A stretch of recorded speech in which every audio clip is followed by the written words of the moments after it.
Mumbai ఇండియన్స్ని ఎలిమినేటర్కి పంపించకూడదని team మీటింగ్లో decide అయి వచ్చినట్టుంది యూపీ వారియర్స్. లేకపోతే ఇదేం స్కోర్, కనీసం ఫైటింగ్ స్కోర్ అయినా చేయాలి కదా. ఆల్రెడీ బ్యాటింగ్లోనే బొక్కబోర్ల పడ్డారు అనుకుంటే ఇక ఫీల్డింగ్లో అయితే అసలు వేరే లెవెల్ ఫీల్డింగ్ అనమాట. ఒక లోరా వరల్డ్ వాట్ ఇచ్చిన క్యాచ్లే 3 సార్లు యూపీ వారియర్స్ ఫీల్డర్లు వదిలేశారు. ఈ ఫీల్డింగ్ చూసి పాపం ముంబై ఇండియన్స్ ఎంత బాధపడుతున్నారో. चीटिंग करता है तू, चीटिंग चीटिंग चीटिंग करता है तू అని మనసులోనే యూపీని తిట్టుకుంటూ ఇంటికి వెళ్ళిపోయి ఉంటారు పాపం. అయితే యూపీ బౌలర్లు మాత్రం చివరి వరకు పోరాడారు. వాళ్ళని మాత్రం 100% అప్రిషియేట్ చేయాల్సిందే.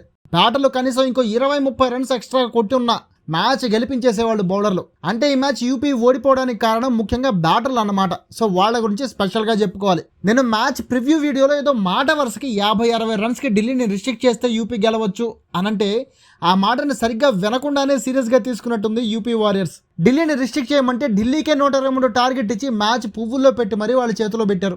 అయితే ఇక్కడ ఢిల్లీ బౌలింగ్ని, అంతకంటే ఢిల్లీ కెప్టెన్ జమీమా కెప్టెన్సీని 100% మెచ్చుకోవాలి. ఫీల్డింగ్ సెటప్, బౌలింగ్ చేంజెస్లో చాలా మెచ్యూరిటీ చూపించింది జమీమా.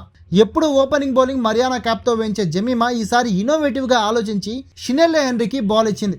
షినెల్లే అద్భుతమైన బౌలింగ్తో ఫస్ట్ బాల్కే UP captain star batter Meg Lanning wicket తీసి ఢిల్లీ గెలుపుకి ఫౌండేషన్ వేసింది. ఆ తర్వాత ఒక్క బ్యాటర్ కూడా మినిమం 30 రన్స్ కూడా చేయలేకపోయారు యూపీ బ్యాటర్స్లో. ఇన్ఫార్మ్ బ్యాటర్ లిచ్ఫీల్డ్ టీంలో లేని లోటు క్లియర్గా కనపడింది. లిచ్ఫీల్డ్ లేకపోవడంతో యూపీ బ్యాటింగ్ డెప్త్ తగ్గిపోయింది. దీంతో 8 వికెట్లకి 122 రన్స్ మాత్రమే చేయగలిగింది యూపీ.